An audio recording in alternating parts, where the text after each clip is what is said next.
So my first time meeting you was at your senior expo. There you had somebody doing grip strength tests and bone density tests, and I think I beat all the other two guys who are around, maybe a little bit older than me, not by much. But I beat them in strength test, and I think one other person beat me in the bone density. But then you came along and you blew all of us out of the water. And how old are you? So 61 years old as of November 5th. So what is your secret? So I don't know that it's so much of a secret. I think I want to know why you guys are so weak and feeble.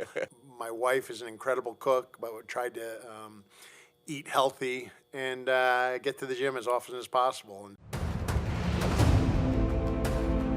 You've entered the smoke-filled room, where we cut through the haze of Harrisburg politics and get to examine the laws and lawmakers that really drive the discussion. Representative Jamie Barton, you are in your second term right now. Yes. And when I think of Pennsylvania, your district is pretty much as stereotypical Pennsylvania as it gets, in my opinion. You're just on the outskirts of your district is Pottsville, home of Yingling, a real-life Hallmark movie town, Jim Thorpe, and Allentown, a place that Billy Joel sang about. Yeah. And then right in the middle is yours, the 124th district. What makes your district so special? So there's, and I'll argue that the town of Warwicksburg, my hometown, is as Hallmark as it gets. And what makes it so special is it's the people. What makes the people so special is the heritage of manufacturing. There was a lot of manufacturing in Warwicksburg, Pennsylvania. There were shoe factories. There were dress factories. There was just an immense amount of manufacturing. Likewise, there's a lot of agriculture. Do you find that your district, as Pennsylvania has kind of, and the United States in general, has kind of drawn away from a real sense of community? Do you think that the 124th has maintained that more than others? In the wintertime, the fire company, and again, this is all in Kempton, a small little town in the 124th, right in the center of the 124th, they have a fire company, the Kempton Fire Company. And on a Friday night, the first Friday of every month, you have to stand in line to get into the spaghetti dinner. The salad bar is fabulous. I'm not taking anything away from it is a spaghetti dinner, but the salad bar, when it's run by farmers, is just incredible. It's just fabulous vegetables. And it's like $15. It's not about the food, though. It's about the community. And the whole community's there. And I think the most refreshing part of it is when you see the people waiting on the tables, people cleaning the tables, setting up new seats as people come and go to the event, are the Cub Scouts and the Girl Scouts. So they're not children that are doing this. They're not on their phone texting. To the contrary, they don't even have their phones out. They're learning a sense of community. So, and that's just one little town, but it's a good place to grow up in. It's absolutely incredible place to grow up in, and so your question was, do I see? Well, I don't know exactly what your question was, but do I see that sense of community falling apart? To the contrary, the heritage, the continued sense of involvement. It continues to make it a wonderful place to live and for me to serve. In your district is Tamaqua. Yeah. I got a bunch of people that work here with me from Tamaqua. Yeah. You're lucky. You're blessed. Yeah. One of the things they talk about a lot is Boilo. Boilo, yes. What is Boilo? Boilo, so Boilo is, I might get, I'm not incredibly schooled on this. However, I believe it's an Eastern European drink. Okay. Maybe Lithuanian, maybe Polish, but it came from the coal mines. And so the people that worked in the coal mines would come out and Boilo is actually, it's if you take cheesecloth and put sliced oranges and lemons and limes, grapefruit, all sorts of citrusy thing, some apple, and put it in that cheesecloth with clove and cinnamon sticks, and you boil that and make this citrusy broth. And then you add, once it's done, once that broth is made, you add moonshine to it. Okay. Now, people will add whiskey or something like that, but the true boilo that I know of is made with moonshine. And it was something that you would sip warm. Okay. It was used in celebrations, so primarily at Christmas time. But I think for people coming out of the mines would sip on this and maybe get them coughing a little bit, maybe get some of the coal dirt that they might have inhaled during their work time in the mine to cough that up as well. But it was medicinal. I think now boilo is a celebratory a Thanksgiving and Christmas and New Year's drink that you sip on and enjoy. So after you graduated high school, you went to Penn State. I did. Who were the big uglies? The Big Uglies. So the Big Uglies are dear friends and brothers. John, his twin brother David, and Paul Duda. So the Duda brothers, who grew up in State College, right a couple blocks away from, a couple houses away from the Paterno family. So John and I were fraternity brothers. His twin brother Dave, I got to know because he was my fraternity brother's twin brother. So at some point after we were done and graduated from Penn State, the Big Uglies created. They are the secondary mascot of Penn State, so everybody knows the Nittany Lion. But there's these three guys that are masked up, and they all wear number 12, right, the 12th man, and they wear that, and they're dressed in a Penn State uniform with this ugly mask on, and they dance, and they rouse up the crowd, and they're my fraternity brothers, and well, John is, but the other two have become my brothers through him, and wonderful folks.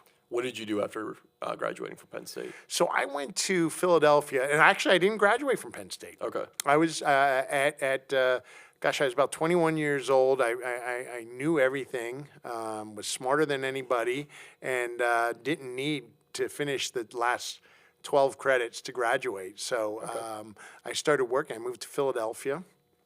I was worked in Roxborough, Pennsylvania, as a funeral director. Really? Yeah, it was great. I learned the city of Philadelphia. If you think about that, you learn the. And I'm not a funeral director. I'm not a licensed funeral director. But there was a funeral home that a friend of mine worked at, and he said, "Hey, we need somebody that knows their way around a church, knows their way, can drive a car, can be presentable with people." So believe it or not, I checked all those boxes, and so I did. I drove hearse. I did removals, removed bodies, and helped do viewings. Everything from mowing the lawn to doing viewings, removing bodies, working funerals, and I did that for a year. And then I started selling these. There was a brand new invention then. It was about 87. It was called a fax machine, and I've never heard of those before. Yeah, there's a fax machine. So I sold fax machines and copiers in South Philadelphia, and Center City was my territory for 3M, and it was more of an order taker. And that was before Staples. I don't think Staples was around there. So we actually sold those for a year, and from there, I wanted to move back to my home, back to Schuylkill County. And when you looked for jobs in the late 80s, you did it through newspapers. So I saw a job in the Philadelphia Inquirer for a salesman in Schuylkill County in oil. And so I thought, well, I can do that, and applied for the job with Jack Rich Incorporated, and started there as a salesman, moved to general manager and vice president, and the Rich family made me a partner in their business. So. And how long were you there for? 36 years. Gotcha. 36 years. And I still have minority ownership in the company, too, Gotcha. so which Okay. is really nice. What are some of the lessons that you've learned doing so many diverse things and then moving into kind of like a one field type? So, I said I didn't graduate from Penn State. I did finally graduate. Okay. But one of the things is if one of the first lessons I learned was, if you think you're the smartest person in the room, find yourself a different room. Listening is much more important than talking for me, to understand exactly the whole and all of its parts on a project, or now in my current position as a state representative, from a bill, from stakeholders. Listening is incredibly important, and understanding it and asking questions. Those are important pieces, and then developing relationships. We do business with people we know, like, and trust.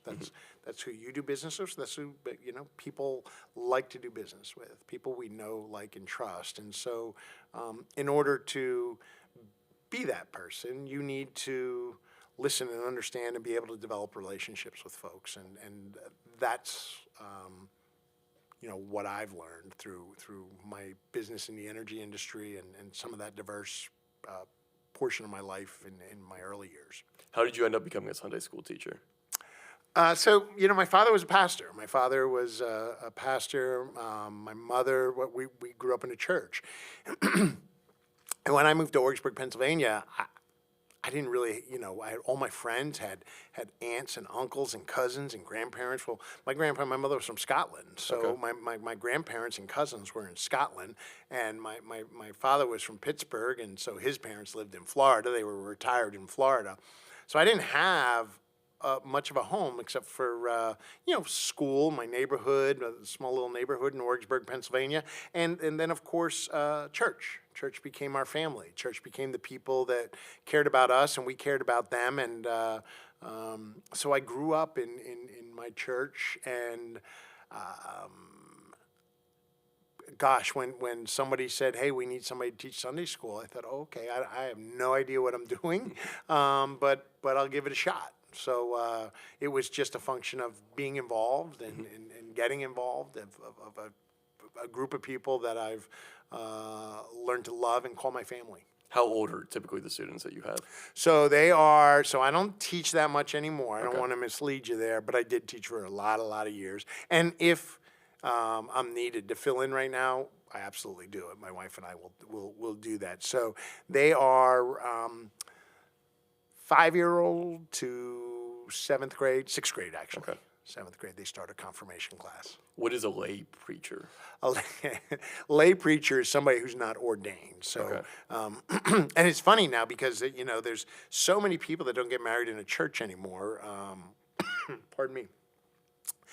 You can get an officiant's license on the internet. I think you pay $39 or $40 for it, and you can get that, and which I've done, by the way. Get this officiant license, and people will say, "Oh, I'm ordained on the internet." Well, you're not ordained unless you go to divinity school. Okay. Right, and my father went to divinity school. He went to Pittsburgh Seminary with a fellow named Fred Rogers, Mr. Rogers. You're too young Really? to know him, Okay. but Mr. Rogers is Reverend Fred Rogers, Pittsburgh guy. My father was a Pittsburgh guy, and they both went to Pittsburgh Seminary, both Presbyterian ministers. Growing up in a house where you went to church all the time, it's not hard to, I should add to that my mother was a speech teacher, a creative writing teacher, and so regularly as children, we were not asked, but told to read scripture on Sunday mornings. Pastor would ask us to read scripture. We didn't get the answer. Our mother would answer for us and say, yes, So being in a pulpit and being comfortable with that, growing up makes it a little easier. Listening to scripture your whole life, understanding it, helps you relate to Bible stories, scripture stories, and be able to turn them into sermons. So, particularly when it's your father, you get to listen to those sermons your whole life.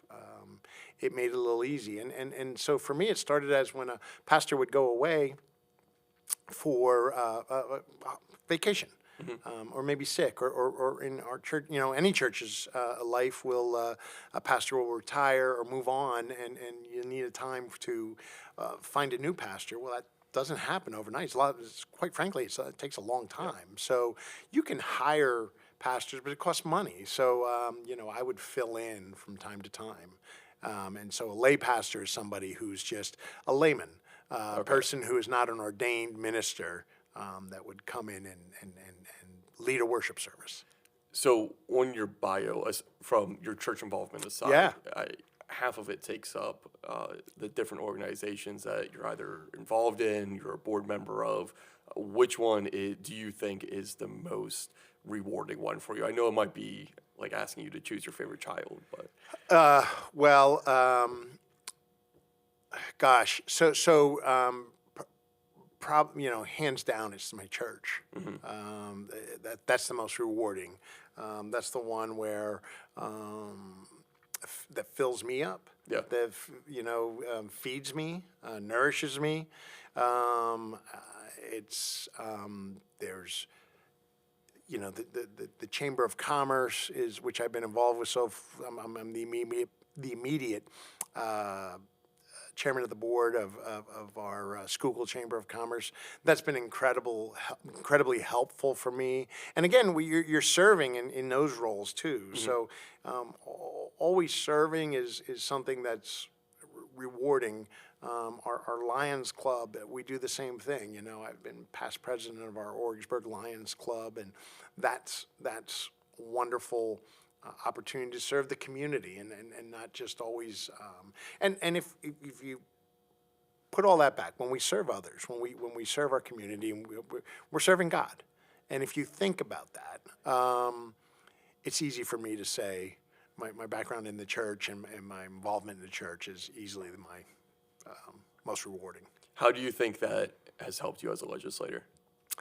Well, I think it helps with being more genuine. I don't know, more genuine, just genuine. Mm-hmm. It brings it down to I'm not here for me. I'm here to serve others, and when I serve others, I'm serving God, and that helps me. It makes things very simple. And I don't want to come off as like this holier than thou Christian that does no wrong. My gosh, I've gotten so many mistakes, and I am a sinner. And my background in bad things is probably much greater in bad decisions than it is in good decisions. So I saw you do something with young entrepreneurs. What is that? Yeah, so the Young Entrepreneurs Academy, it was YAY, Young Entrepreneurs Academy. That was through the Chamber of Commerce. Okay. And what we did was we took children, and children would get involved with, they want to start a business. And these are sixth graders to seniors in high school. And so they would say, hey, I want to start a business, and I've got this idea. And so it's a 30-week course. It cost money. It was, I think $350 or something like that to join. So they needed some skin in the game to pay for this. But it was through our Schuylkill Chamber of Commerce, mm-hmm. and I was a volunteer through that. And I led the children in the first 10 weeks of that 30-week period. And that's the big idea. That's coming up with the idea. It's vetting that idea and then putting that idea into the start of a business plan. Teaching children. But the Young Entrepreneur Academy took this idea, vetted that idea, and then children would come up with a business that they would go to market with. Really? Okay. Yeah. So it wasn't just exercise. It was no. There's children that actually made money at selling their products. How old are we looking at typically? 6th grade to 12th grade. Really? So, wow. Okay. so yeah. And I mean, there was, one was it was a portable target. Okay. So if you wanted to go shooting and you wanted to go to the gun club or you wanted to go to a shooting range or something, you could take this portable target holder and tear it down. It was just. Are they still in business? I might need one of those. That I have one. They're not, okay. and sadly enough, the young man that created that recently passed away in an awful accident. So rest his soul. But that's why I thought of that one because I remember the young man that did that job. But there's other there's some people did nonprofits. Okay.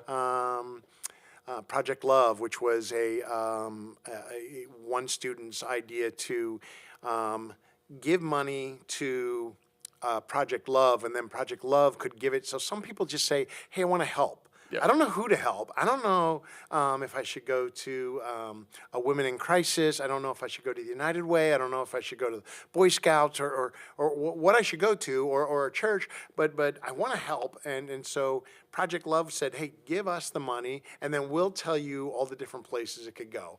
And that actually continued for a little while too. Okay. So, and there was a skook cup holder. Now, skook is a word I don't care for. I will tell you that. In this case, And what it's is okay. what is Scoop? Skook is an abbreviation for Schuylkill. Okay. And so, and I'll get back to that, but the Scoop cup holder, so there's a product, there's a dairy called Gears Dairy. Everybody from Tamaqua that you work with knows it. Okay. Everyone from Tamaqua knows that Gears iced tea, and I am chastised if I come to Harrisburg and don't bring Gears iced tea for those guys. So Gears iced tea is just a product that people in Schuylkill County, it's a regular. It's something that's drank, it's consumed more so than Boilo. Okay. But it's it's just a nice tea product by the local dairy, and it's very well loved. But it's a square cardboard carton, like a small pint of Gears tea. 16 ounces of Gears tea, and it doesn't fit into a cup holder. So this young man made a cup holder with a square, a round cylinder that fit into the cup holder with a square, so you could put an iced tea in your Yeah. cup holder, and it was called the Skook cup holder. Now, I don't like the word Skook because it can be degrading to people from Schuylkill County.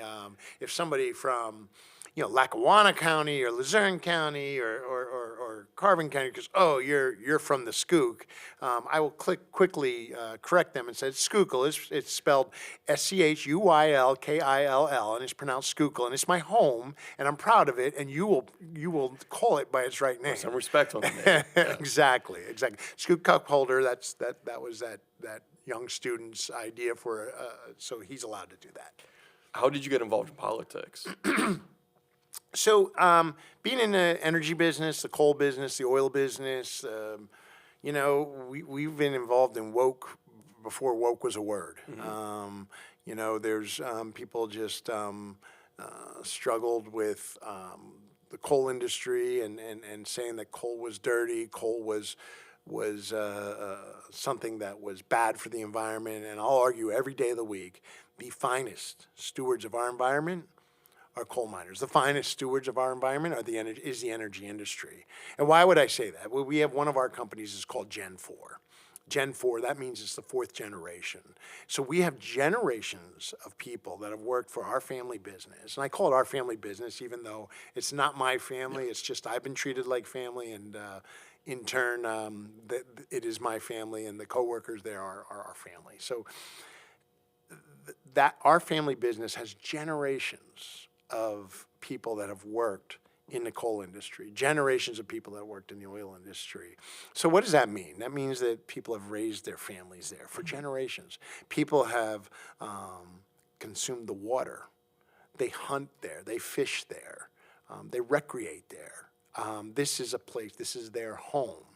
And so we don't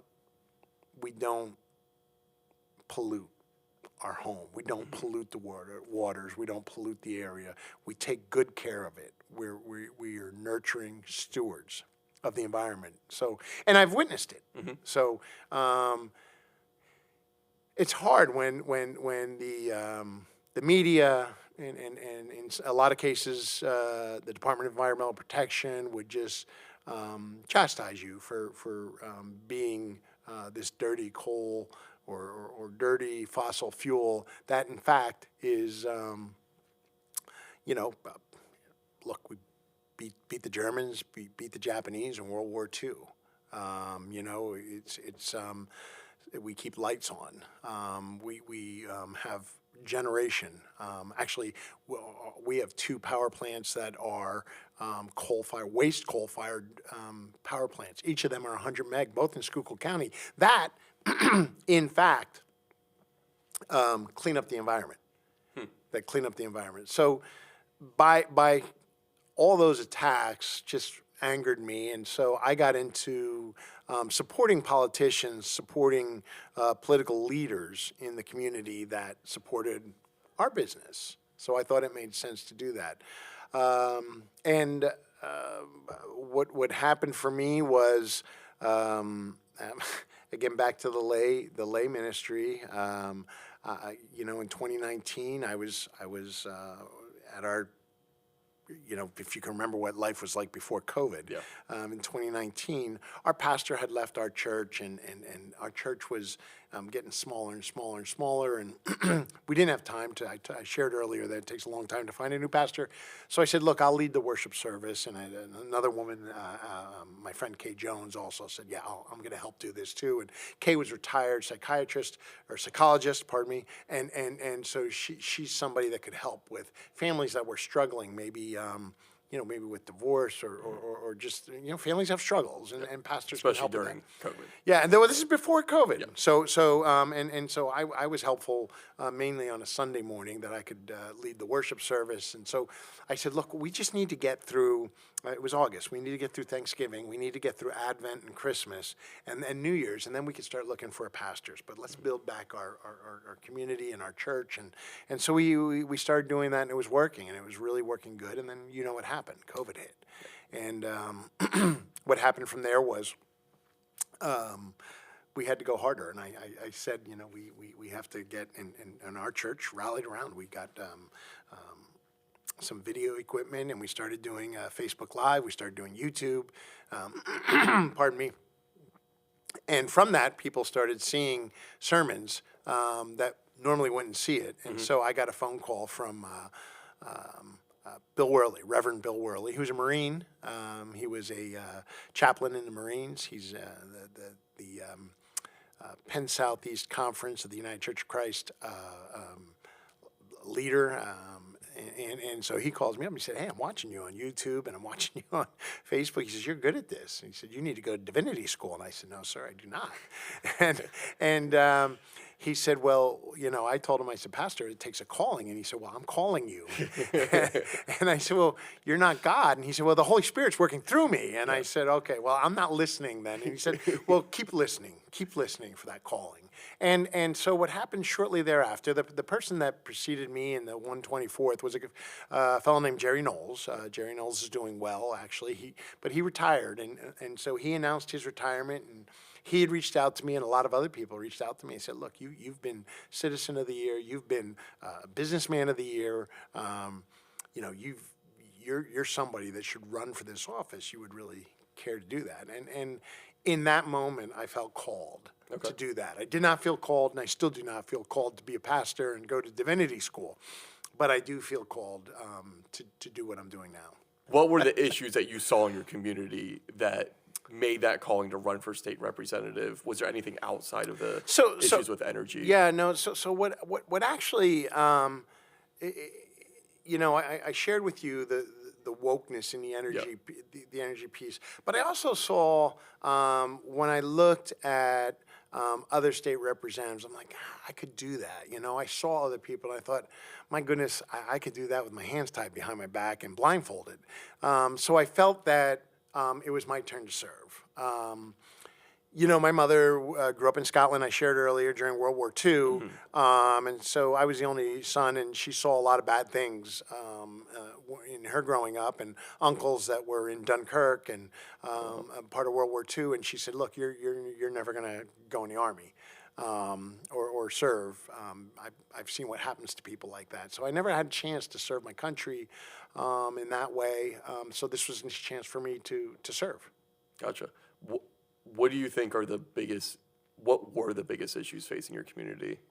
So, look, I mean, it's economic growth. When we talk to people, we pay property taxes. As I'm just turned, I shared with you, 61 years old last week or November 5th, recently. As we get older, you start saying, why am I still paying? I own this property. Why do I still have to pay taxes on it? Well, it's because we have a public education, and constitutionally in the Commonwealth of Pennsylvania, we have to pay for our public education. And it makes sense that we do that. It's just, it's difficult to understand, particularly after you've successfully worked your whole life, Yep. paid for all your taxes, put your children through school and say, well, okay, I understand why I should pay tax, but why as a senior citizen maybe do I have to pay property taxes? So, and when you take a look at what the budgetary, the budgets were, and just thought, my goodness, why are we spending this much money? Coming from a business person, why, why, is anybody watching this? And is it, and so I think as a business person, a lot of us will say, if I were there, I'd be able to change Harrisburg. And I didn't believe I could change Harrisburg, but I just thought I could be a contribution.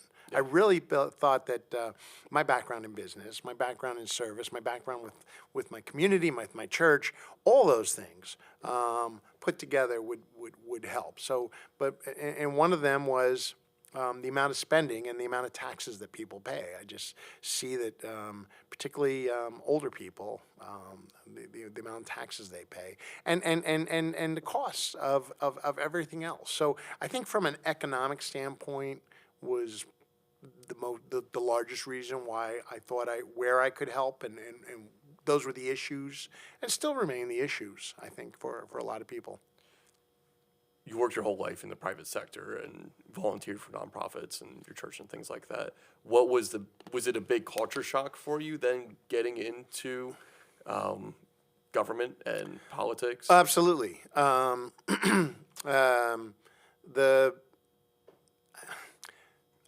mean, running for office was that was just work. I'm blessed with, or maybe not. My wife might tell you differently. I've got a lot of energy. I'm a high energy person. I always have been, and that's helpful in somebody that wants to serve. It's also helpful if somebody wants to run for office, right? So, from that standpoint, running for office wasn't difficult. Where the struggles come are when you come into a caucus and you come into the House of Representatives. Particularly for me, I came in as a minority, and I still am, right? So there's 101 Republicans, there's 102 Democrats, and so the Democrats, I'm a Republican, the Democrats have control all the committees. There's 32 committees, right? There's education, state government, transportation, agriculture, energy, environmental resources, and on and on and on, right? Every one of those committees have 14 Democrats and 12 Republicans. So, and every one of those committees, the leader of the majority party gets to pick what bills go on there, what bills get voted on.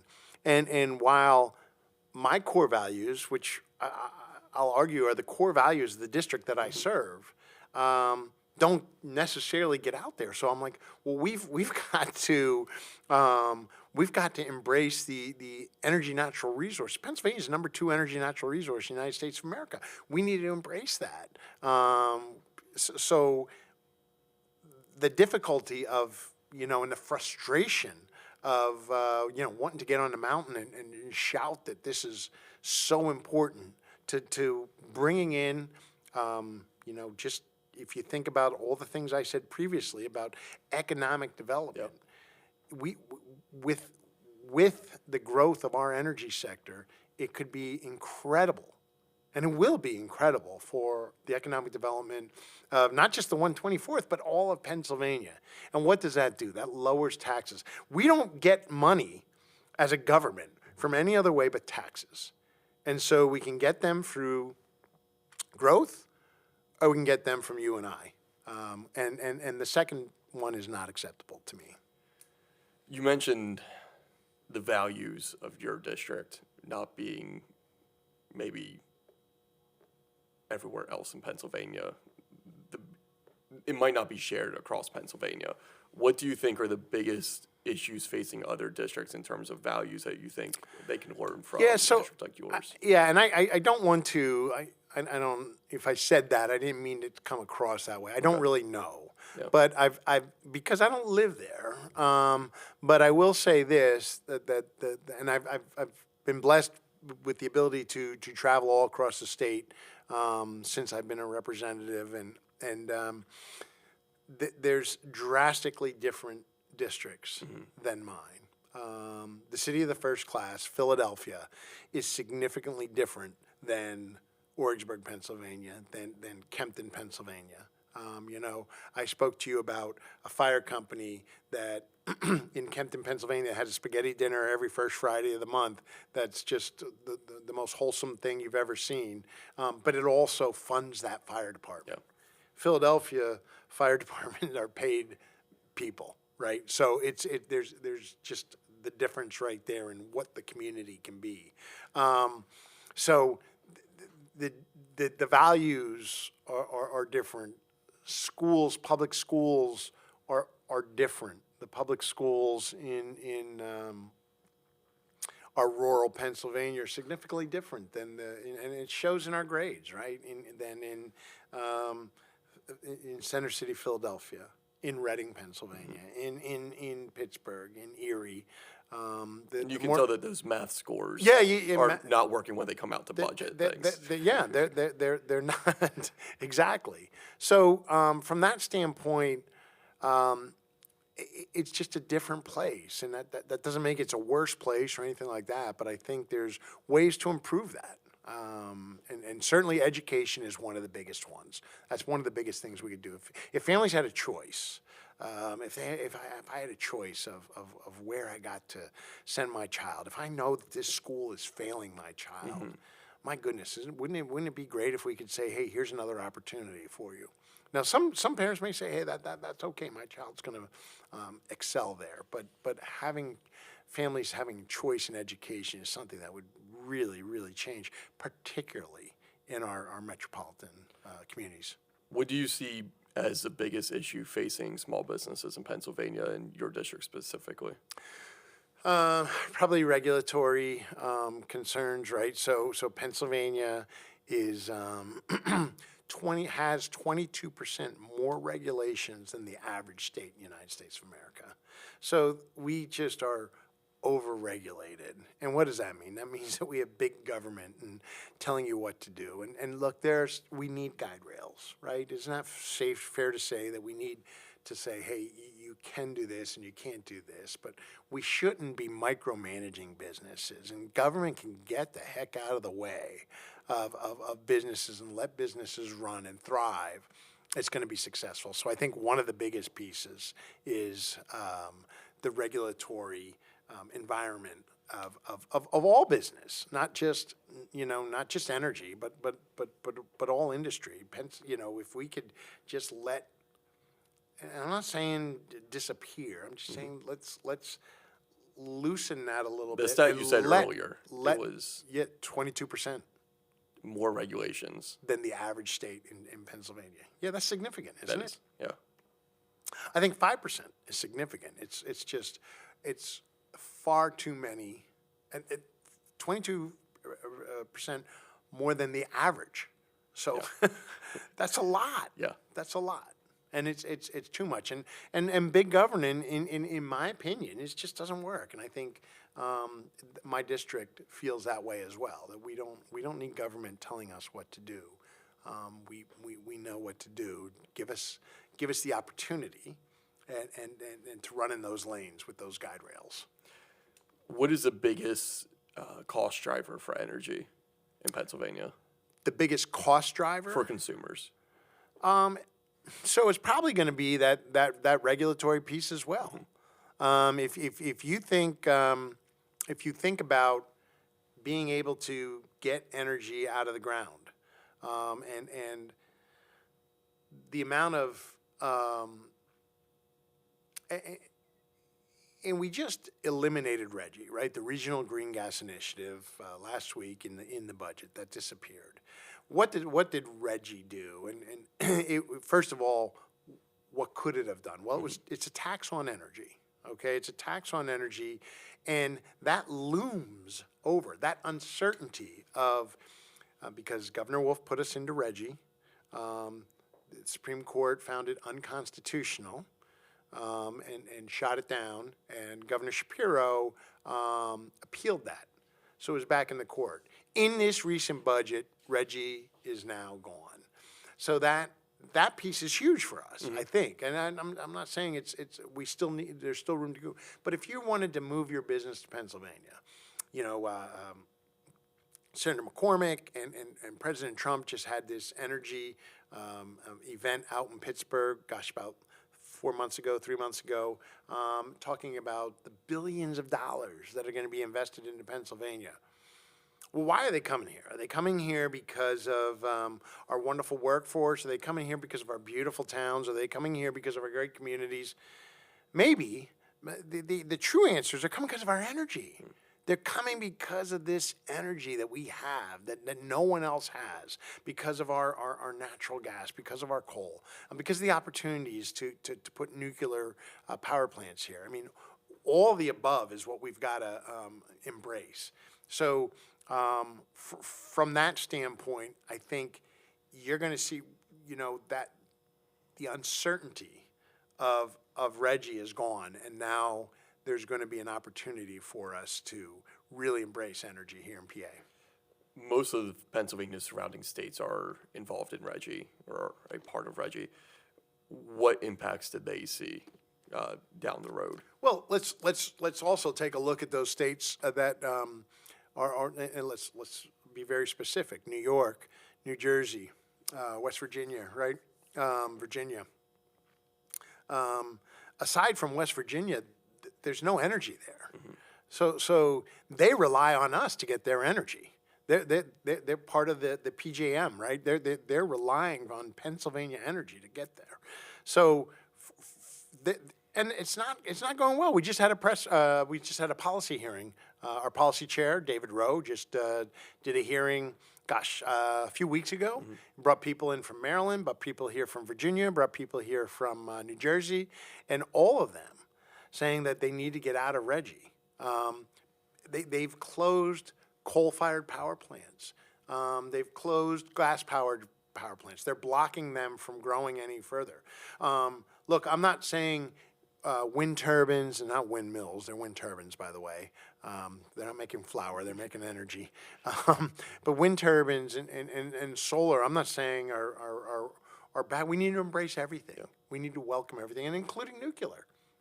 Is another opportunity too.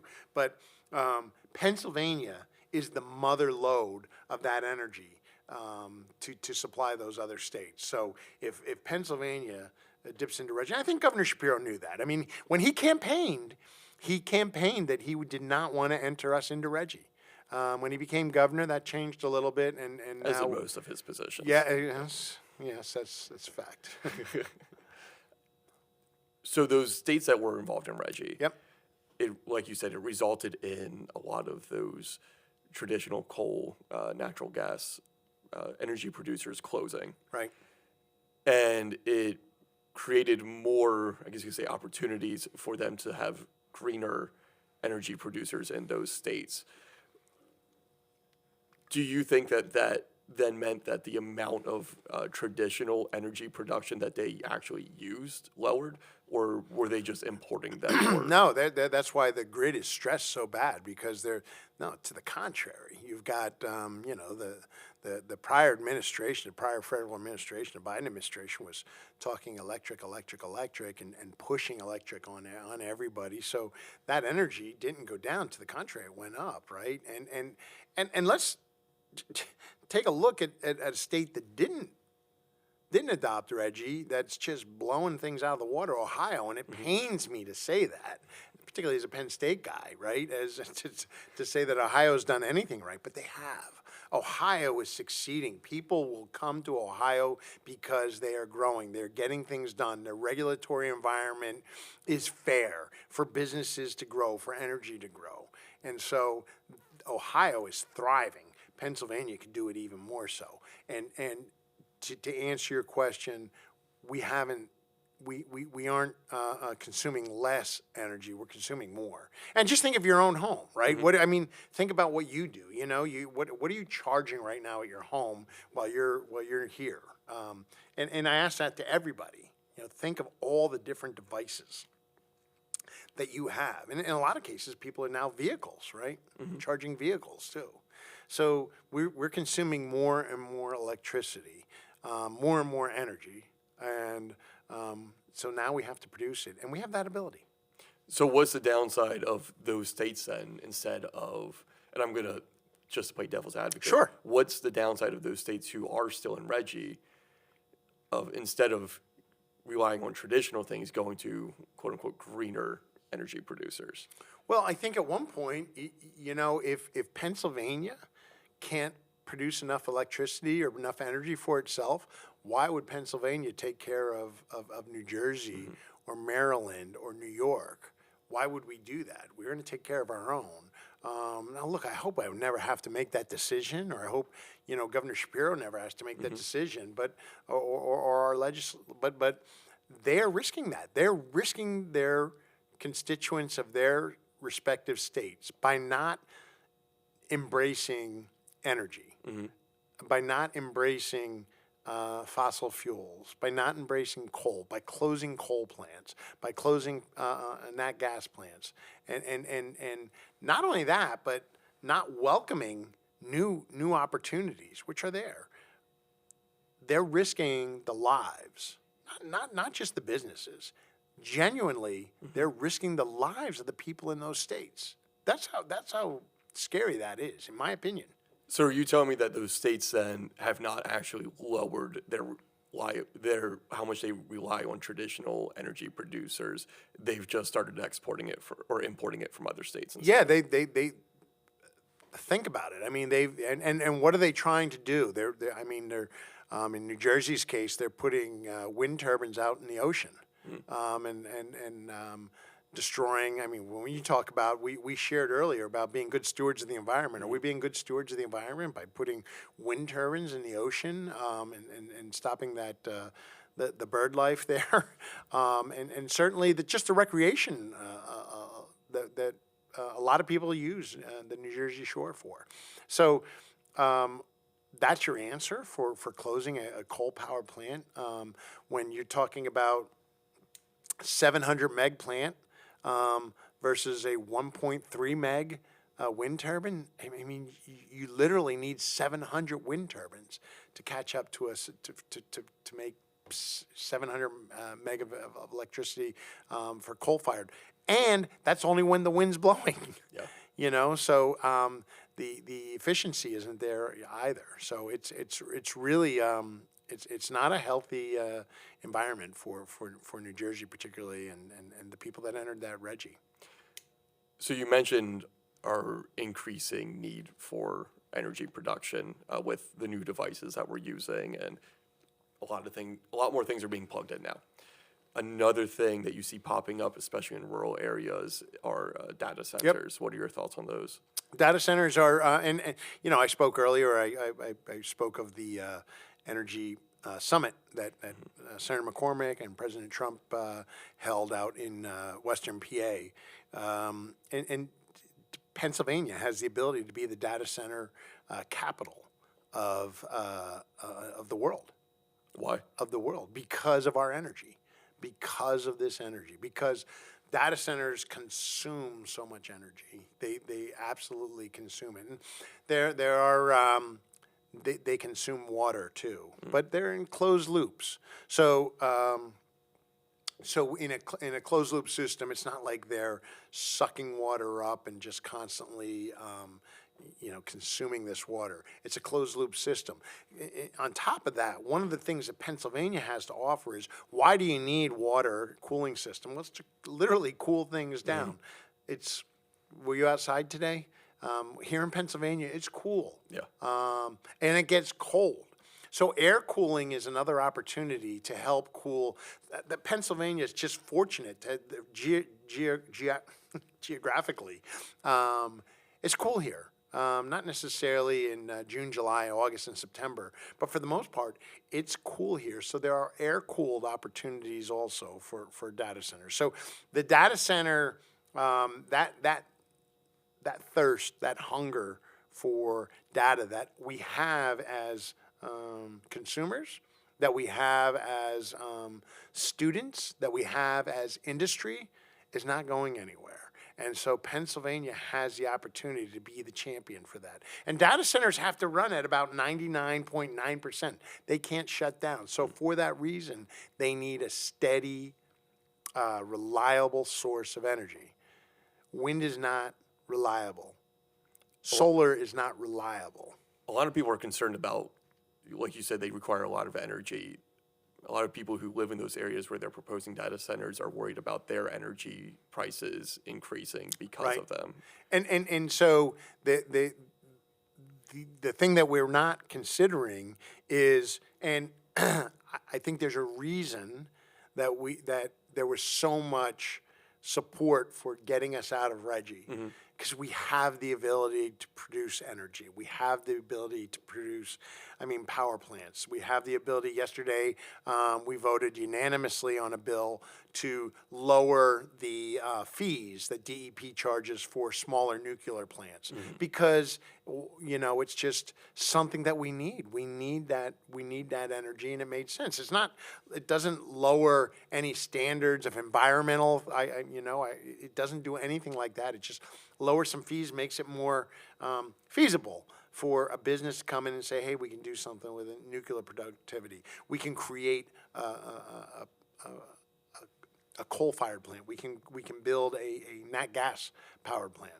So there's a lot of opportunities to create that. And when we do that, we're going to lower the cost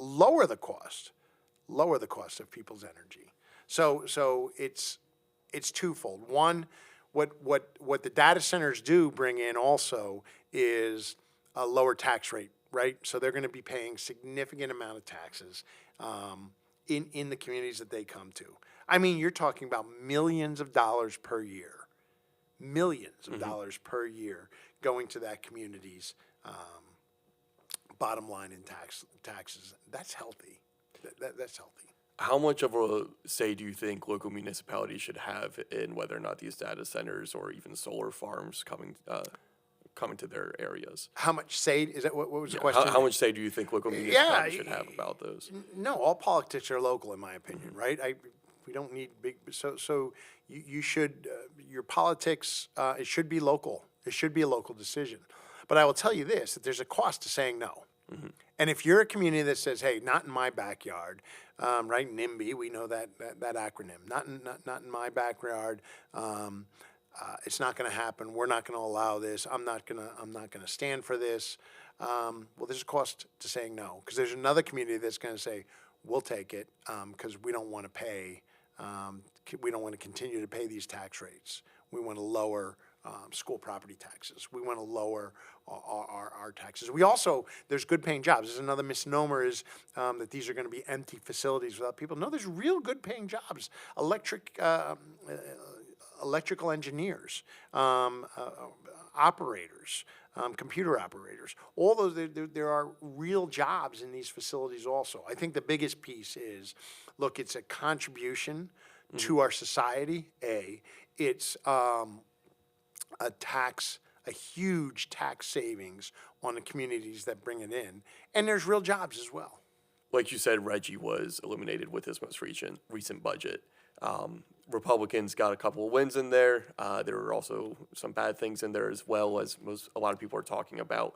Do you think that with this budget being 4 months late, Republicans got enough wins?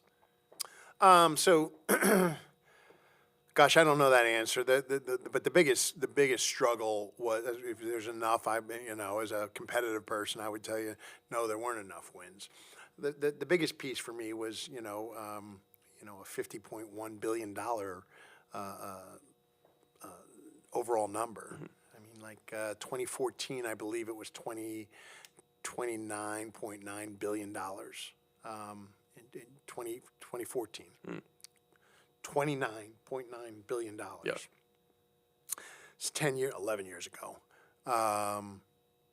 Why are we at $50.1 billion now? What have we seen the benefits? Have we seen almost double benefits since 2014 in our government? I'm going to argue every day of the week, no. the answer. And I bet everybody in my community would say no. Things haven't got double better since. And I get it's not exact a double, but significant increase, isn't it, in 10 years? And so we cannot continue to spend the way we're spending right now. Do you think there's any community in Pennsylvania that has seen their community get twice as better? I know that's not proper grammar. I don't know that answer. I mean, there's some thriving communities. I've already said my community is thriving, but it's not because of anything that the government's budget's done. Yeah. I don't believe that. I think that instead we need less government for us to continue to thrive and really take over. So earlier in our conversation, I shared with you one of the things I thought I could bring to the table was, a financial,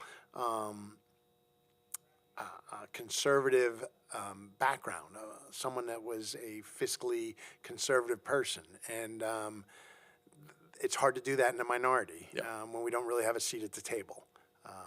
It was the Senate Republicans, the House Democrats, and the governor, and those three. But I will tell you this: that I know that Leader Jesse Topper and myself and others were very, very vocal in making sure that certain things got in, and Reggie was a big piece of that. In the past 20 years, Pennsylvania has had 7 on-time budgets. What do you think is the core reason for our budget being constantly late, and what possible solutions do you see? So I guess I'll ask you, do you know what the penalty is for being late? There's none. There's none, right? So what penalty? I mean, so we have deadlines in life, right? Mm-hmm. What happens if you don't reach certain deadlines? You don't. Maybe you're not allowed into a. You don't get to bid for a piece. In business, if you miss a deadline, it could be detrimental to your business, which means detrimental to your employees and your bottom line. But in politics, we miss a deadline. Oh well. We're going home, and we're not going. It's Wednesday, and we go home from session now, and we're not going to stay. It doesn't work that way in business. So I think one of the things is running Pennsylvania more like a business is so with consequences. Well, what could consequences be? How about if we don't pay our legislators, right? What if we just said, okay, after June 30th, you're not going to get paid? Mm-hmm. It's hard to do that to other people. It's hard to do it to legislative staff. It's hard to do that to and legislate. And it's not about the money. It's not about the money, the savings, or anything like that. It is about, though, doing your job. Mm-hmm. Constitutionally, we're told we need to create a budget by the 30th of June, and it doesn't happen. 7 times it's happened in the past 20 years on time. That's embarrassing. Yeah. That's embarrassing. And schools, I mean, we have in excess of just about 500 school districts in the Commonwealth of Pennsylvania. They have to have their budgets done before us. So as a school district, they're looking at, hey, where are we going to be? How much money are we going to do? Because we have to have our budget done, and you guys didn't even get your budget. Even if we get it done in June 30th, it's difficult for schools. Mm-hmm. So I think the answer is leadership. If I'm governor, I'm going to grab the Senate, and I'm going to grab the House, and we're going to sit in a room with no air conditioning in June, maybe water to drink, and you may go to the bathroom, but no cell phones. We're going to hammer out a thumbnail sketch of what this budget's going to be, and we're going to get it done. Governor Shapiro was nowhere to be found. The Senate was working. The House was working. I served on appropriations. This was my first term serving on appropriations, so I got to be part of it. So all the work was done, but in the negotiations, I just shared with you, it's the Senate, the House, and the governor. So at one point, leadership starts at the top. Yeah. And the governor's got to say, hey, this is on me. You said he was nowhere to be found. Where was he? So according to news, he was having fundraisers in Martha's Vineyard and in California and places other than Pennsylvania. couple pieces where that Governor Shapiro cares more about Pennsylvania Avenue than he does Pennsylvania, and that the other piece is the most dangerous place to be in Pennsylvania is in between the camera and Governor Shapiro. Because of all his TikTok videos and all his all the work he does, and I don't want to knock Governor Shapiro, but I will say this: you got to hold yourself accountable, and I hold myself accountable. My constituents hold me accountable, and for heaven's sakes, the people of Pennsylvania better hold our governor accountable because he had a job to do, and he hasn't passed a budget on time yet. One of the ways that you stay transparent with your constituents is with your series, Barton Breaks It Down. Where can folks find that? Yeah. Barton Breaks It Down is, we do it on my website, repbarton.com. But I do it, we have it on my e-blast. So every Friday I put an e-blast out. Every other Friday we add a Barton Breaks It Down video, which keeps sometimes it's Harrisburg issues. Sometimes it's issues in our, in the district, at home, in Berks and Schuylkill, letting people know what's going on there. So, but yeah, we and so you can get that on my emailed to you on a weekly basis, but it's repbarton.com, and you can click on Barton Breaks It Down anytime too. Yeah. Representative Jamie Barton, thank you very much. Thank you.